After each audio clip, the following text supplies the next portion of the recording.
আফগানিস্তান যখন প্রথমবার পতন হয়, কাবুলের পতনের পর দাওয়াত তবলিগি ছিলেন সালে এক আলেম, সোজা খানকায় আসছেন, হজরতের ছাত্র। বললেন, আমার ইমান নিয়েই তো টানাটাই, আমি কি তবলিগ করব? একটাই মুসলিম রাষ্ট্র ছিল, সেটা এভাবে আল্লাহর সামনে পতন হয়ে গেল। আমি তো ইমান নিয়ে আমার মুশকিল। এরকম হয় না মুসলমানদের করুণ কোনো পরিণতির সময়? ভাই কি ব্যাপার? তো হজরত বললেন, কেন? বললে, এইরকম হাজার হাজার মুসলমান সেখানে শহীদ হইল, মুসলমানদের পতন হইল, তাহলে আল্লাহ পাক দেখেন না এগুলো? আমি আমার মনকে আমি কি জবাব দিব? হজরতওয়ালা বললেন, আপনি যেহেতু আলেম, উহুদ এর যুদ্ধের ঘটনা কি আপনি পড়ছেন? পড়ছি। নবীজির দান্দান মোবারক শহীদ হয়েছে, আপনি জানেন? নবীজির মাথা মোবারক থেকে রক্ত বেয়ে বেয়ে দেহদি মোবারক থেকে পড়ে পা এবং জুতা একত্রে লেগে গেছিল, এই কিচ্ছা কি আপনি জানেন? জি হুজুর জানি। সেটা মনে হইলে কি আপনার ঈমান চলে যায় না মজবুত হয়? নাহমাদুহু ওয়া নুসাল্লি আলা রাসূলিহিল কারীম, আম্মা বাদ।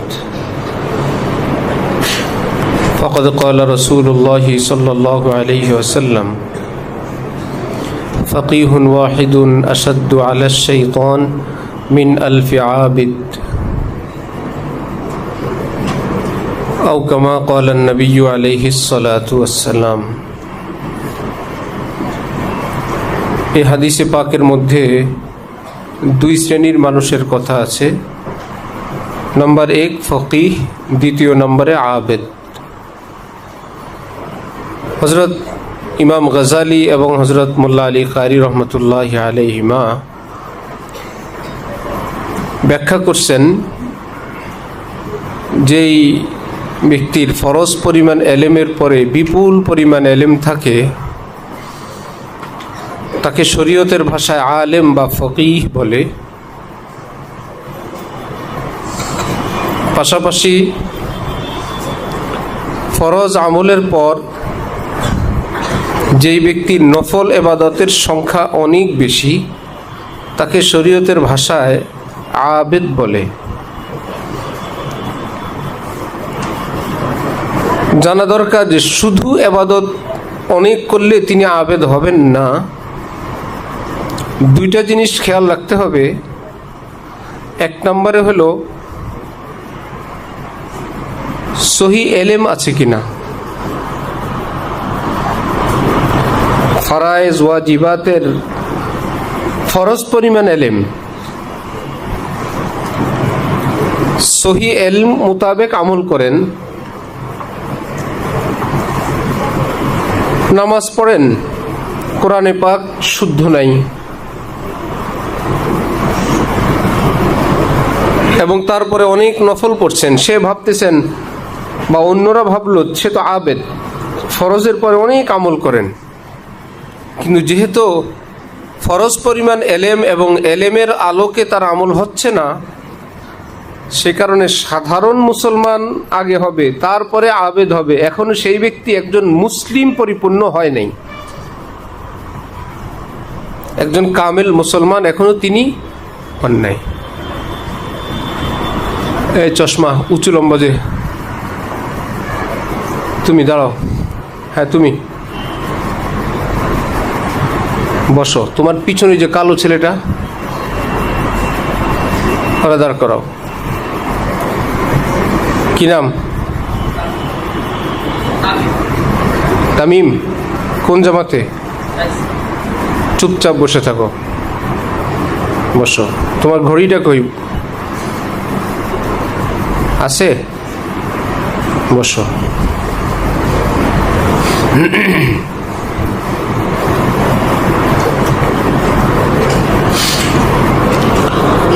আল্লাহ, প্রথমে তো মুসলমান হইতে হবে, তারপরে যদি তিনি অনেক বেশি নফল আমল করেন, ওনাকে বলা হবে কি? আবেদ। কোরআনে পাক হাদিসে পাকে মুসলিম যেখানে বলা আছে, সেখানে মুসলিম মানে পরিপূর্ণ মুসলিম, কামেল মুসলমান। বলছেন কে? হয়তো আল্লাহ, নয়তো রসুল্লাহ সবচাইতে বড় কামেলরা যখন কথা বলেন, কথার অর্থ তখন কি হয়? ছোট হয় না কামেল হয়? কামেল হয়। বড়দের কথাও বড়, যে যত বড় তার কথাও তত বড়। আমরা দেশের জনগণ হাজার বললেও একটা আইন পাস হবে না। যারা যেই সেক্টরে দায়িত্বশীল আছেন তিনি অর্ডার করলে সেটা হয়ে যাবে। অফিসের টাইম, আদালতের টাইম সকাল থেকে বিকাল পর্যন্ত, কিন্তু বড় বড় আইনজীবীদের, যারা আইন এর বড় বড় দায়িত্বে আছেন, তারা যদি রাত 2টা বাজে আদালত বসান, ওকে। ঈদের দিনও অনেক সময় আদালত বসে, ঈদের দিন বিশেষ ট্রাইব্যুনাল। ঈদের দিন কিসের? হ্যাঁ, বিকালবেলায়, সন্ধ্যাবেলায়, রাত 10টায়।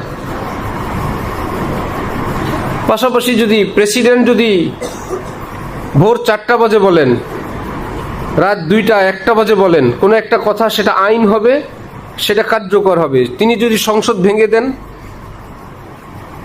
আজকে যারা আছে প্রধান উপদেষ্টা সহ উপদেষ্টা পরিষদ, প্রেসিডেন্ট সাহেব যদি বলেন আমি উপদেষ্টা পরিষদ ভেঙে দিলাম, ফিনিশ, শেষ। আমরা 100 বার বললেও কাজ হবে না, 1000 লক্ষ বার বললেও হচ্ছে না। কেন? রাষ্ট্রীয়ভাবে তিনি সবচাইতে বড়, তার কথাটাও সবচাইতে বড়। তাহলে পৃথিবীতে সবচাইতে বড় আল্লাহ, সবচাইতে বড় রাসূলুল্লাহ সাল্লাল্লাহু আলাইহি। তারা যখন বলেন মুসলিম, ছোট মুসলিম না, সবচাইতে বড় মুসলিম। মুসলমান হও মানে সবচাইতে কামেল মুসলমান হও। তা আগে তো মুসলমান হওয়া লাগবে। আবেদের জন্য 2টা বিষয় বললাম, সহি এলেম মোতাবেক আমল। দ্বিতীয় বিষয় হলো অনেকেই ধোঁকা খায় আমল নিয়ে। এই আমলের অর্থ হলো 2 প্রকারের আমল মিলে আমল। কিছু করণীয় আমল, কিছু বর্জনীয় আমল, এই 2টা মিলে এটার নাম কি? আমল। মান আমিলা সালিহান মিন যাকারিন আও উনসা ওয়া হুয়া মুমিন ফালানুহইয়ান্নাহু হায়াতান তাইয়্যিবা। অধিকাংশ জায়গায় এ কথাই আছে, ওমান আহসানু কাওলাম মিম্মান দাআ ইলাল্লাহি ওয়া আমিলা সালিহা। এই যে আমালে সালেহ কোরআনে পাক, হাদিসে পাকে অধিকাংশ জায়গায় যে আমলে সালেহ শব্দটা আছে, 2 ধরনের কাজ মিলে এটা আমলে সালেহ। করণীয়গুলো করা, বর্জনীয়গুলো বর্জন করা, 2টা যখন কারো মধ্যে থাকবে তাকে বলা হয় কি? আমেল, আমলে সালেহ ওয়ালা, সে সালেহ। কিন্তু আমাদের সমাজে আমরা তালেবে ইলম, আমরা যারা বা মুসলমানরা মনে করে আমল করা মানে হলো আমল করা, নেক আমল করো। এর পাশাপাশি গুনাহ থাকার কারণে আমি যে আমলওয়ালা হইতে পারি নাই, আমলওয়ালা না, এটা অনেকেই জানে না। ভাই আমলওয়ালা তো। ডাক্তারের ঔষধ তখন কার্যকর হবে, অস্বাস্থ্যকর এবং স্বাস্থ্য বিধ্বংসী, জীবন বিধ্বংসী কোনো বস্তু যদি সে সেবন না করে, ঔষধও খায়, বিষও খায়। বললো স্যার ঔষধ তো কাজ করে না। এক ঘরে এসি লাগানো, বললো আমাদের এসিতে কাজ করে না। কেন?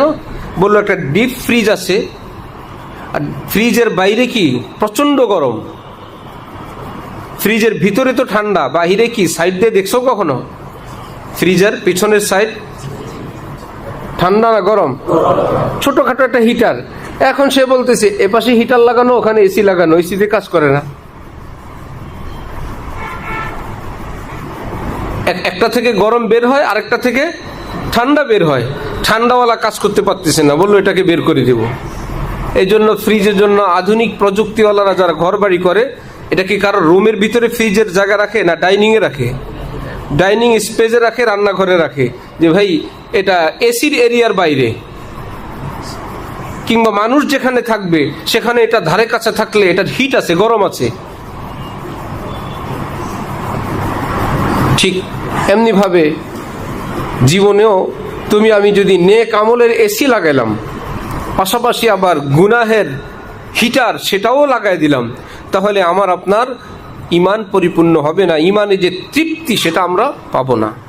আমলে সালেহ তাহলে কি 1 রকমের আমল না 2 রকমের আমল? যেগুলো করণীয় সেটা করা, যেটা বর্জনীয় সেটা বর্জন করা। 2টা যখন কারো মধ্যে আসবে তার নাম হলো নেক, তার নাম হলো সালেহ। হাজার ইশরাক, আওয়াবিন, তাহাজ্জুদ, পর্দা নাই, সে নেককার না। রুজি হালাল নাই, সে নেককার না। অথচ সব চলছে তার।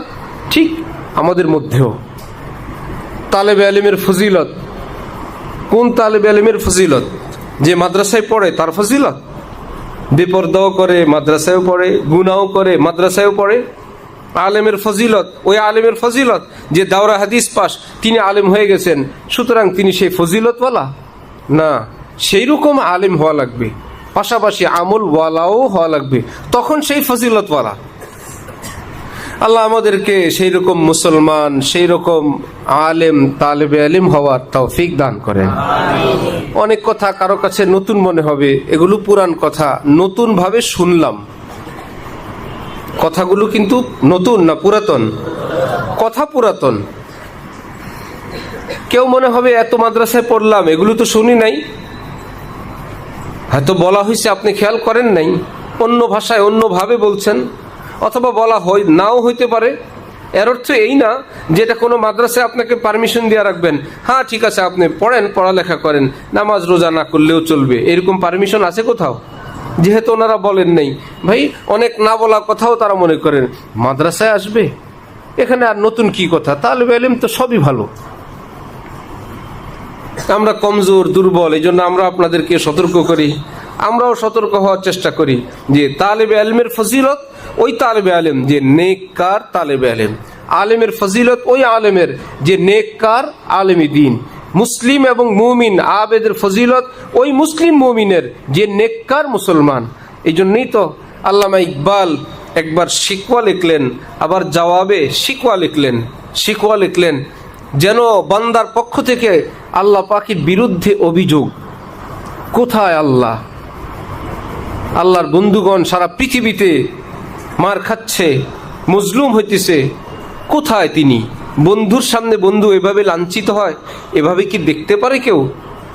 তার কথার ভঙ্গি এমন ছিল যেন তিনি অভিযোগ করতেছেন। তৎকালীন আলেম ওলামারা অনেকেই বলছে তো নাস্তিক হয়ে গেছে, এসা তেসা হয়ে গেছে। কিছুদিন পরে আবার তিনি লিখলেন জবাবে শিকওয়া, যে দেখো না সব মুসলমানের বা কারো কারো মনে তো এইরকম।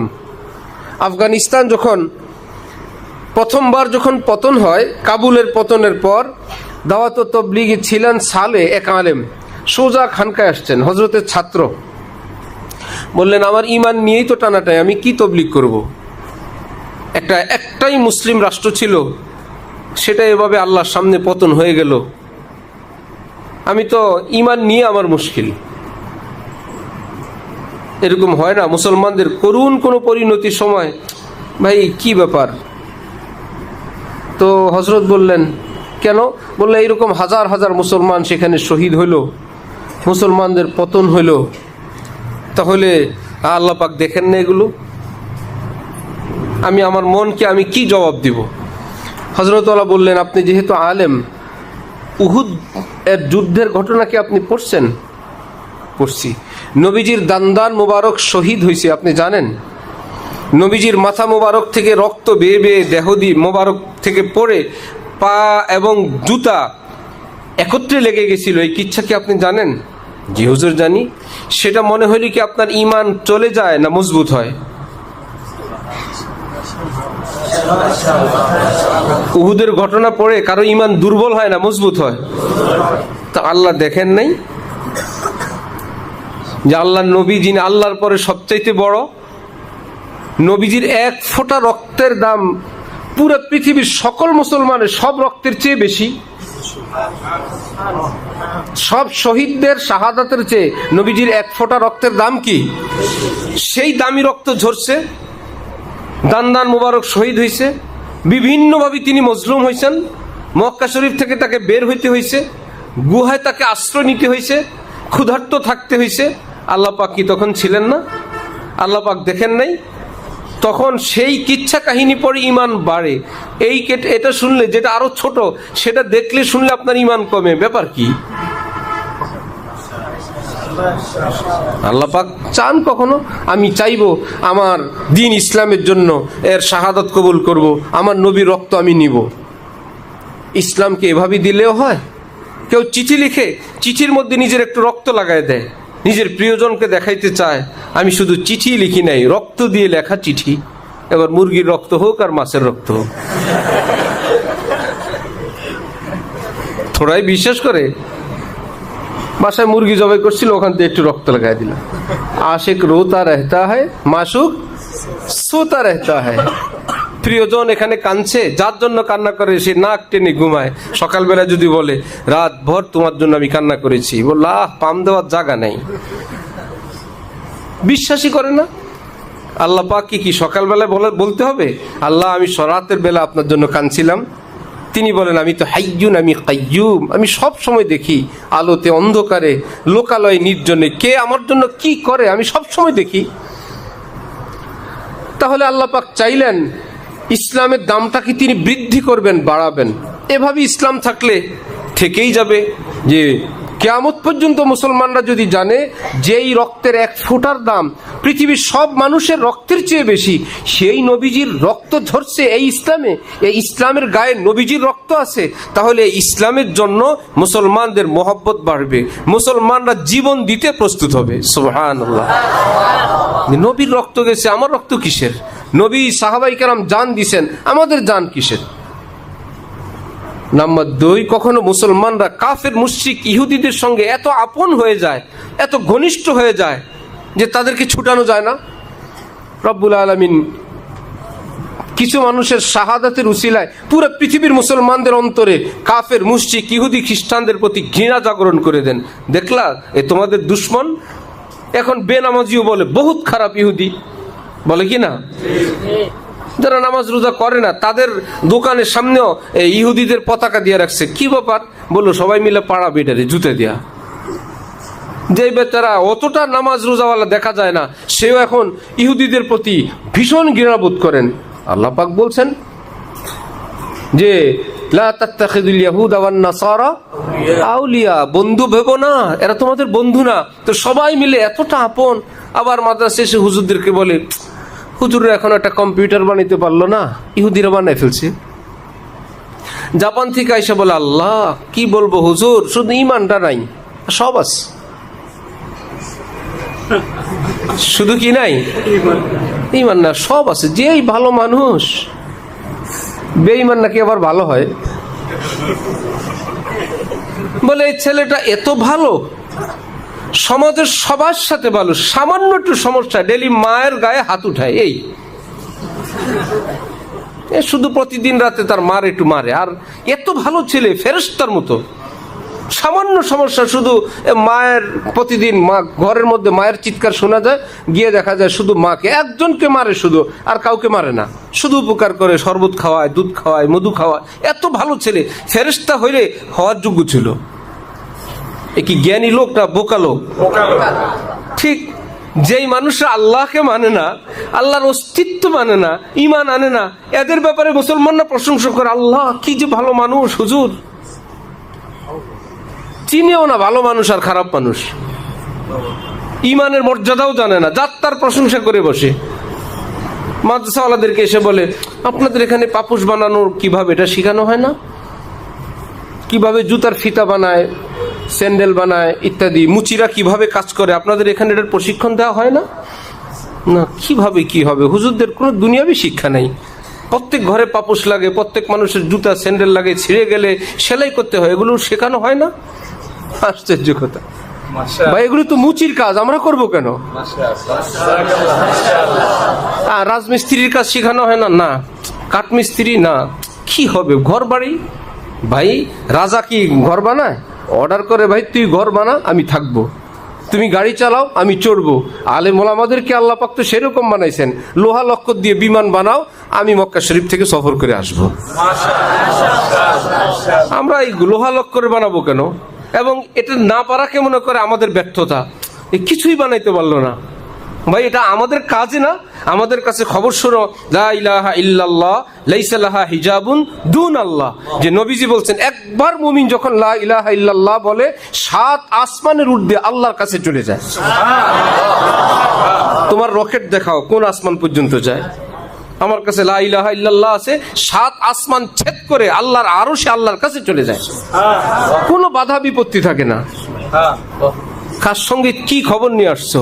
আফতাব কা হাম নশি হুঁ দিয়া মত দেখা মুঝে। আমরা আল্লাহর সাথে থাকি ভাই, দুনিয়াওয়ালাদের এই রাঙা চোখ আমাদেরকে দেখায় না। কি এলাকার মেম্বার সাহেব যদি একজনের সঙ্গে রাঙা চোখ দেখায়, কি যাকে দেখায় এই লোক বাদশার সাথে থাকে, হইল? আশপাশে সবাই বলে দিল চিনেন, উনি রাজার সাথে থাকেন, প্রেসিডেন্টের সাথে থাকেন। এইবার পায়ে পড়ে মাপ চায়, স্যার মাফ করে দেন, চিনতে পারি নেই। বাদশা তো না, থাকে বাদশার সাথে, বললে এইটুকুনি যথেষ্ট।